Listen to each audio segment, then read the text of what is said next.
Bonsoir. Air Séchelles annonce que 2023 était une année remarquable pour cette compagnie aérienne nationale. Dans un communiqué, Air Séchelles annonce un bénéfice de 7 millions de dollars américains pour l'année dernière. Selon le communiqué de la compagnie Air Séchelles, cette réalisation marque non seulement la poursuite réussie de son parcours de redressement initié en 2022. Air Séchelles déclare qu'elle a transformé sa position d'actif net de négative à positive en 2022 et que ses bénéfices en 2023 reflètent son engagement en faveur d'une croissance durable et d'une excellence opérationnelle. Air Séchelles dit qu'elle a dépassé ses attentes budgétaires d'1,6 million de dollars américains.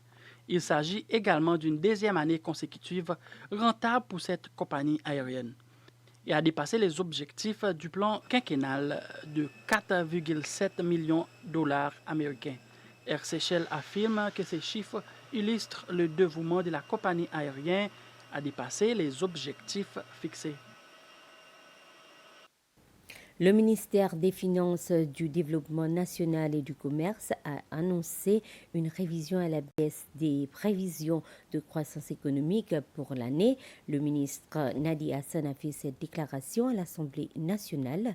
La révision est le résultat du développement économique aux Seychelles et ailleurs dans le monde.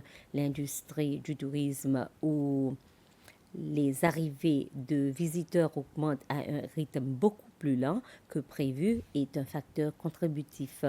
Une croissance de 2% pour 2024 a été enregistrée par rapport à une augmentation de 5% prévue. Le secteur manufacturier avait connu une réduction de 5% à la suite de l'explosion du 7 décembre.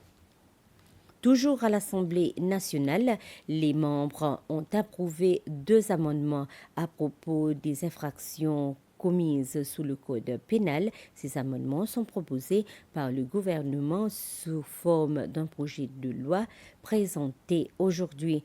La première proposition vise à ajouter la haine comme l'un des facteurs qui contribuent à aggraver une situation. L'autre proposition vise à ajouter les discours de haine comme infraction au code pénal. Lors de la présentation de ces amendements, le vice-président Ahmed Afif a expliqué qu'il vise à garantir la protection des groupes de personnes les plus vulnérables contre les autres contre des actes plutôt de discrimination ou d'intimidation. L'autorité des zones industrielles IEA a fourni aux membres de la presse des mises à jour sur la zone industrielle de Providence suite à l'explosion de CCCL le 7 décembre dernier. Environ 715 propriétés ont été touchées par l'explosion et qu'un certain nombre de ces propriétés étaient encore en construction avant l'explosion. L'autorité indique que toutes les propriétés touchées n'étaient pas plutôt répertoriées sous leurs administrations. Parmi les 33 entreprises qui avaient subi un impact sévère de l'explosion, un total de 17 avaient été condamnées à ne plus opérationnelles. 12 de ces 17 entreprises ont repris leurs activités commerciales.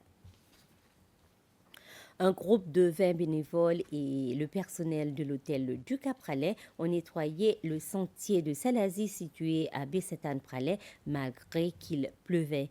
Ils ont coupé des branches d'arbres et enlevé des troncs d'arbres qui bloquaient la route. Cette activité de nettoyage à Pralais s'inscrit dans le cadre de la campagne Nettoyage du monde qui démarre ce vendredi 20 septembre. Et voilà, nous sommes arrivés à la fin de ce flash d'information. Merci de votre aimable attention. Bonsoir.